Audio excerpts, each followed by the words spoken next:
Greetings to everybody. Welcome to the literature reading session.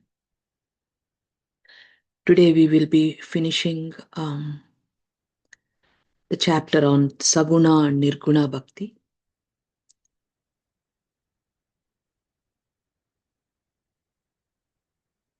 So, a few thoughts before we finish this chapter, the essence of what we learned so far. We all came to the understanding whether it is a Bible or Gita or Patanjali Yoga Sutras. Everybody, they're all teaching us how life is to be lived, how a human being is supposed to be. In the Bhagavad Gita, they gave importance to Swadharma, that is, doing our duty, our performance in life with a sense of akarma, that is, where you perform action and you offer it to the highest Lord, or you perform action in remembrance.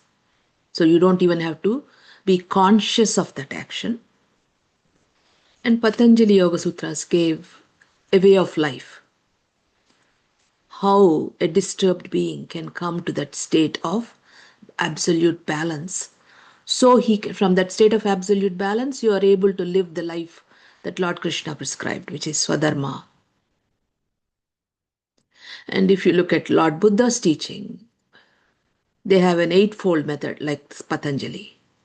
And in that eightfold method includes correct, right understanding, right speech, right thought, right action, right living, right efforts, right concentration, right mindfulness. That's why this moment of mindfulness came from the Buddhism.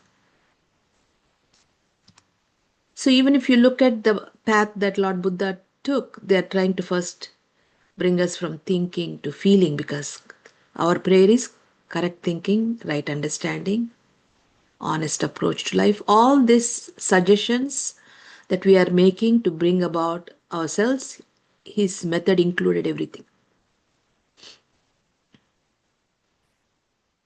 So if we understand all this, we realize Babaji Maharaj and Lalaji and all the great masters, united masters, after researching so many things and the way the human beings are evolving or devolving, they try to create a new method that is suitable to the current times. That is how heartfulness emerged so effectively. Because Ashtavakra says if you detach yourself from the body and your mind is abiding in consciousness, you will at once become happy, peaceful, and free of bondage. When we are free from bondage, what does that mean? That means the senses are in balance. And what are we trying to do in our meditation? What is the byproduct of our meditation? Our senses become balanced. Only when the senses are balanced, the eightfold path of Buddha comes into existence. When the senses are not balanced, you can't think right. You don't understand things correctly because you are watching from a mirror, an illusionary mirror that you have created, your own samskaras. Every samskara, every pattern of our habit is a veil with which we are looking at others and when we are the way we are living our life. So Babaji Maharaj, after understanding all the methods, he created a path. And it includes all and gave a way with the ultimate support of transmission to arrive at those states. It's like in the card games, they have a trump card. That is like the ultimate card. So like that, Babaji, including everything, he realized that this transmission that was missing, that Lalaji Maharaj came and rediscovered that technique. Because that technique helps people. And our Daji, if you look at his research point, he researched who was the 72, because Babaji Maharaj or Lalaji said that transmission used to exist 72 generations prior to Raja Dasharath. That is Lord Rama's ancestors. And he traced back and found that the first Jain master was the one who knew this technique of transmission. And after that, it got lost. And then it got reinvented again in Lalaji Maharaj's time. And so, in spite of all that, the masters themselves had the capacity to transmit. They probably did not discover the technique to prepare one successor who can take forward that method. And that's the greatness of Heartfulness and Babaji Maharaj and Lalaji and all our masters. I mean, look at Daji's brilliance of tracing back the Ikshwaku Vamsha, as that's called, Rama's ancestors, to find the root. So, why transmission? Why cleaning? Because I know I have to have the right thinking. But how to arrive at the state of right thinking? So, that is where correct method, correct practice leads us to those states of being. Ashtavakra says, if you want to really understand what witnesshood means,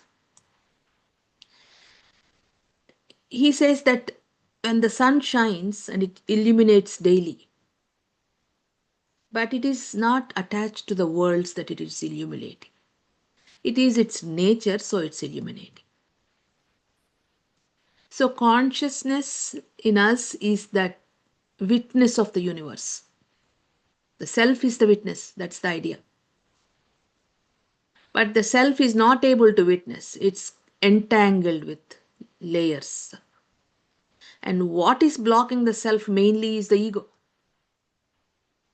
Because it is the ego, once we cross the body consciousness and come into mind consciousness. So, in the body consciousness, last week we understood in the heart region, it's known as avidya maya. That means you are in a state of ignorance and caught up in illusion. And so you keep making all those mistakes. But as long as you keep practicing, somehow with the help of the master, you transcend that heart region. And now you come into the mind region and you hear, I am great, I am having vibrations, and I am, master talks to me. All this ego plays on us. And that he calls it Vidya Maya. Because we are aware. Now awareness has increased because we moved away from heart region. We are in the mind region, but still we are trapped in the Vidya Maya, knowing, ignorance to knowledge. Knowingly, we are trapped in that. We know ego is bad, but we can't control ourselves. What is the solution? Of course, humility and faith. So it is that ego that endows us this sense of doership and the sense of enjoyer. And Ashtavakra, sage Ashtavakra, he beautifully describes ego like this. He says, you who have been bitten by the great black serpent of egoism, you feel I am the doer. He says, please drink the nectar of faith and humility, that I am not the doer. And then you arrive at that state of bliss. Because Ashtavakra in his book is always talking in terms of poison. What is poisonous? What is nectar for your journey? And last week we already understood, he says, treat desires as poison and develop these qualities of forgiveness and kindness, cheerfulness, straightforwardness, and truth, which are all nectars. But how to do it? Our Babuji gave us the method.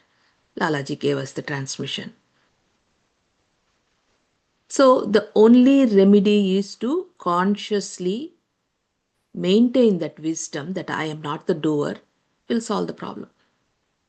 That is why Babuji recommended think your master is doing, but we forget it.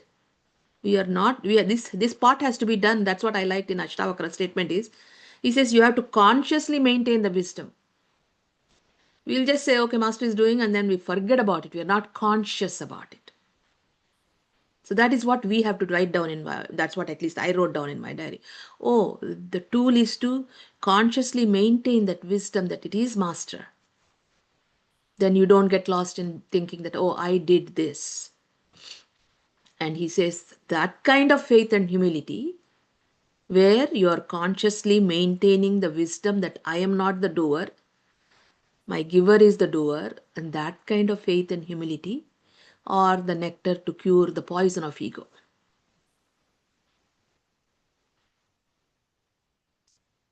And he concludes that, he says, when practice, with practice, when your intellect calms down and is quiet, it naturally moves inward and it will experience the silence and peace, which we all experience every day. But why did he use the word intellect calms down during meditation? So we're thinking our mind is calming down. But so when in deep meditation, from the conscious level, thinking becomes feeling, ego is into humility,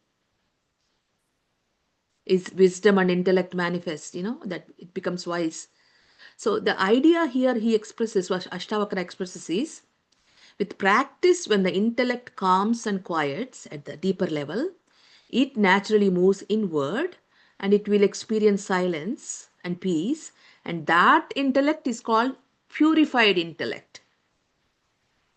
And he says, such purified, clean intellect alone can comprehend the truth eternal, the infinite self. I mean, beautiful thoughts Sage Ashtavakra gave. If we take, if you just took one sloka and try to pause and ponder on that, it is a brilliant way of writing it. When Ashtavakra says this to Janaka, then Janaka tells him, O Brahman, finding nothing acceptable or rejectable in this world. So he is in that state of non-duality, or having neither sorrow nor joy. Thus I now abide, myself abides in the highest self. And also they add that the pure mind that is arriving, now you have the pure mind, purified intellect. That purified intellect and that state of being, there is a longing to go further, and that is devotion.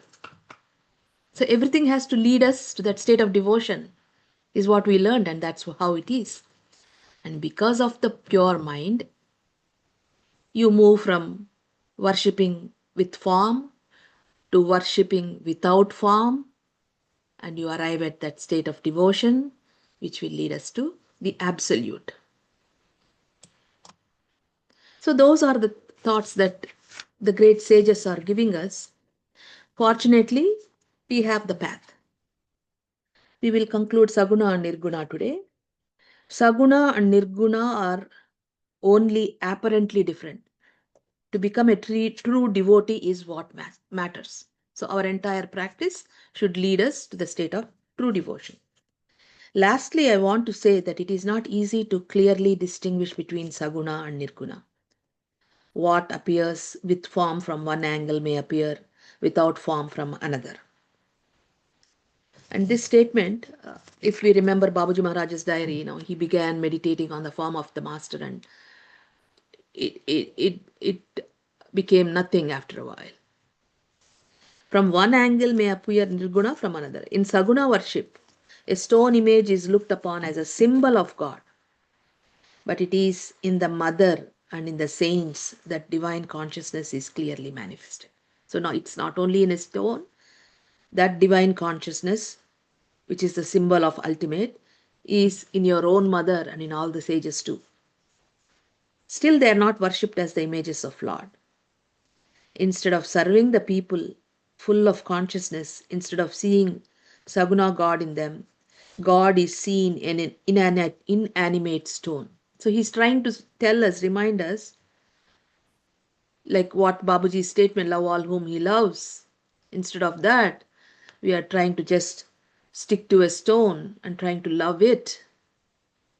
To see God in a stone is in a sense of the height of Nirguna. But are we just being stuck to the form, or are you able to see the formless divine in the stone? It is easier to see God in the saints, in the parents, in the neighbors who are seen to possess wisdom, love. It is far more difficult to see God in a stone. Still, we worship the stone image. Is it not verily a form of Nirguna worship? On the other hand, one feels that if God is not to be imagined in a stone, where else can we see him? So he's saying you have to see him in everything, whether it's a stone or a tree or a plant or a sky, or that is the state of witness of people. A stone is the most appropriate thing to become God's symbol, as it is unruffled, unmoved, peaceful, and undisturbed under any condition. Our parents, neighbors, the people in general, all these have their weaknesses. You are bound to find some weakness or fault in them. Hence, serving them is, in a sense, more difficult than worshipping a stone. To sum up, Saguna and Nirguna are complementary to each other. Saguna is easier than Nirguna, but in another sense, non-form, Nirguna is easy and worshipping with form is difficult. Both lead us to the same end. In the fifth chapter, it has been said that the yogi who does not get attached to karma, though he is continually engaged in action, and the sannyasi who does all the karma while being apparently inactive are the same. Similarly is the case here. Saguna state of karma and Nirguna state of sannyasa are one and the same. The Lord therefore faced the same predicament as when he was asked whether yoga was better or sannyasa. Finally, he replied on the basis of comparative easiness, otherwise, there is no difference between yoga and sannyasa or between saguna or nirguna. The Lord says in the end, O Arjun, you may prefer saguna or nirguna, but be a bhakta, devotee. The final state that we arrive, the byproduct of entire sadhana, is arriving at the state of devotee. And that state of devotee is not just, oh, I love my master, I love. No, that's not what it is. It includes the entire being totally purified intellect. That is the state of real devotee. The nectar may be sweet, but we have never tasted it. The verses describing the bhakta's attributes, however, have a rare sweetness that we can experience directly. There is no need for any imagination. Like the verses describing the attributes of Sitaprajna, the balanced state, these verses too should be read daily, reflected upon, ruminated over and over again. We should try to imbibe these attributes bit by bit and go on enriching our life and thus lead it gradually towards the Lord. We completed chapter 12. We are beginning chapter 13. Distinction between the self and non-self, not self. Distinguishing between the body and the self helps Karma Yoga. Vyasa has poured into the Gita the essence of his life. He has written many voluminous works. The Mahabharata alone contains more than 100,000 verses. In fact, the word Vyasa has acquired the meaning of extensiveness in Sanskrit. But in the Gita, he is not inclined towards elaboration. Here he has only tersely stated, like Euclidean geometry, the principles useful for life. There are no long discussions in the Gita. Brevity is its distinctive character. It is so mainly because everybody can test for himself the veracity of the Gita's teachings in his life, and it is meant to be tested. The Gita tells only those things which are useful for life. That being the object, Vyasa has contented himself with stating the principles concisely. It shows his firm faith in the power of truth and the possibility of its being directly experienced. That which is true does not need special efforts to substantiate it. It's like if somebody is beautiful, they don't need to say, I am beautiful, I am beautiful. People can see it. Our main reason in studying the Gita is to get help and guidance in the life whenever we need it. Such help is always forthcoming. The Gita is a treatise that tells us how life is to be lived. That is why it lays stress on Swadharma. Performance of Swadharma, your duty, is the foundation of human life. The whole edifice of life has to be erected over this foundation. Stronger the foundation, more enduring the edifice will be. It is the performance of Swadharma that the Gita calls karma. Around this karma, the Gita has built its architectonics. It has fortified it with many vikarmas to make the performance of Swadharma meaningful, the duty meaningful and fruitful. It should be given all the help and support that it needs. In this connection, we have examined many things so far. Most of them belong to the realm of bhakti, devotion. In the 13th chapter, we have to take a look at something extremely important to the performance of Swadharma. And that thing is discriminating reason, Viveka. One who performs Swadharma should give up the fruit of actions. Here in our method, we don't have to give up the fruit of our actions. Whether he gives or not, it's his. But when we do when we are doing the work in remembrance, we don't feel like we are doing it. He is doing it. One who performs Swadharma should give up the fruit of actions. It is the main thing that it is emphasized everywhere in the Gita. One must act, but one must also renounce the fruit. One must water a plant and tend it with care, but should not expect for himself any return therefrom in the form of its shade, fruit, or flower. That is what Karma Yoga in the form of performance of Swadharma means. Karma Yoga does not just mean doing karma. Karma is in fact going on everywhere in the world. There is no need to tell anybody that it should be done. It may be easy to say or even understand, but difficult to put into practice. That one should perform Swadharma properly, not just any sort of karma, and renounce the fruit, as desire for fruit is considered to be the incentive for action. And here, in one of our talks, Revered Daji has shared that what Lord Krishna meant, give the fruits to me so you will be liberated, because whether it is gold or whether it is dirt, the weight of 1 kg gold and 1 kg dirt is still 1 kg, which will not allow the flight.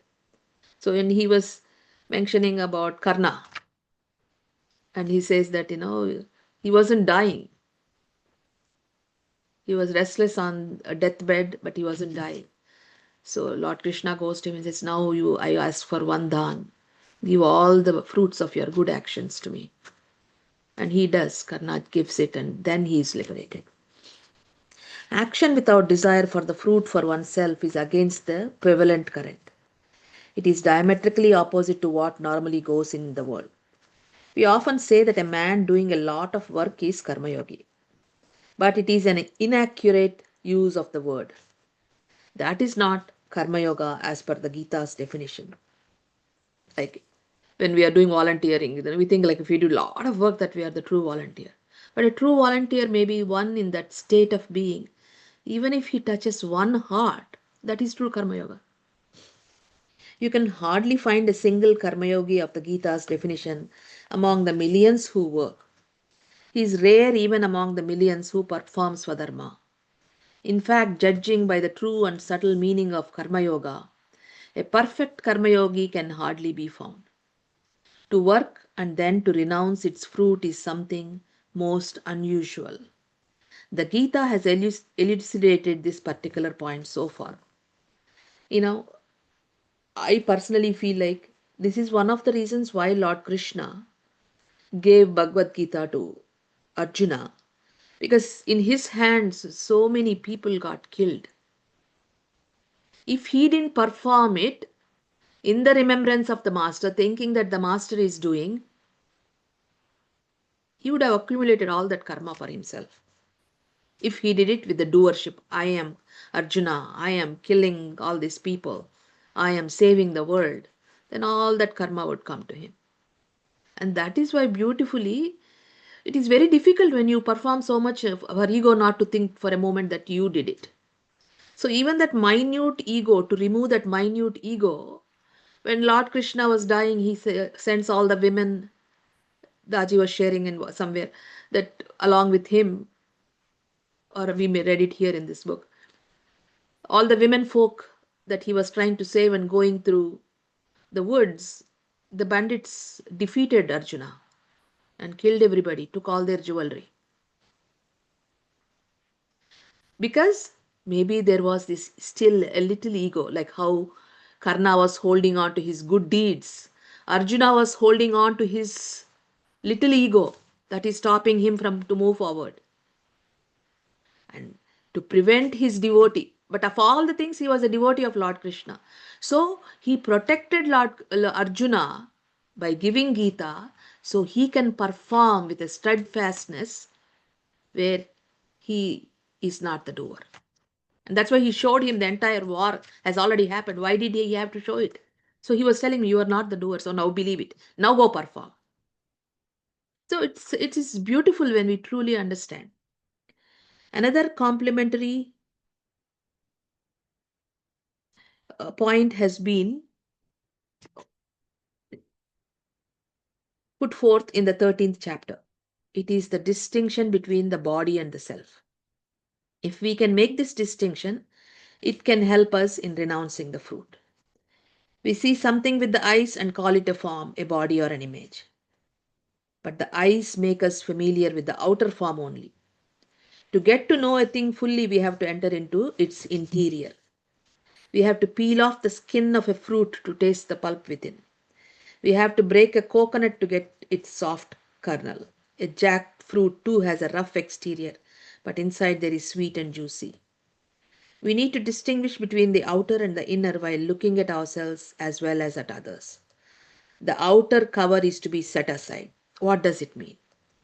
It means that we should make a distinction between the outwardly visible form of anything and its inner essence. Everything has an outer body and an inner soul, just as we have a physical body outside and the soul or the self within. This is true about karma as well. The fruit of the karma is like its outer body, which should be discarded, and the purification of the mind that results from it is its soul, which should be cherished. We should inculcate the habit of making this distinction. So, all these are all habits. So, that is why we have the intentions in heartfulness.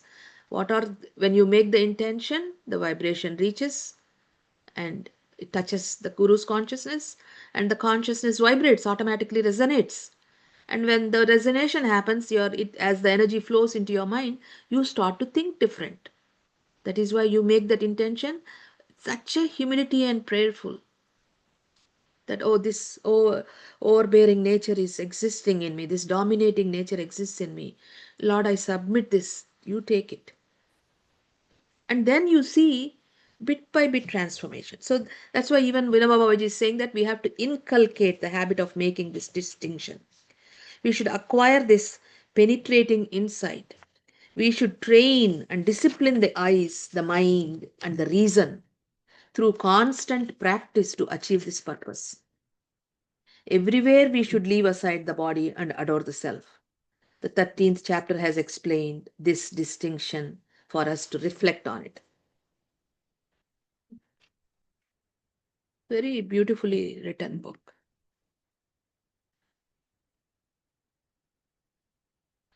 So let us all now meditate.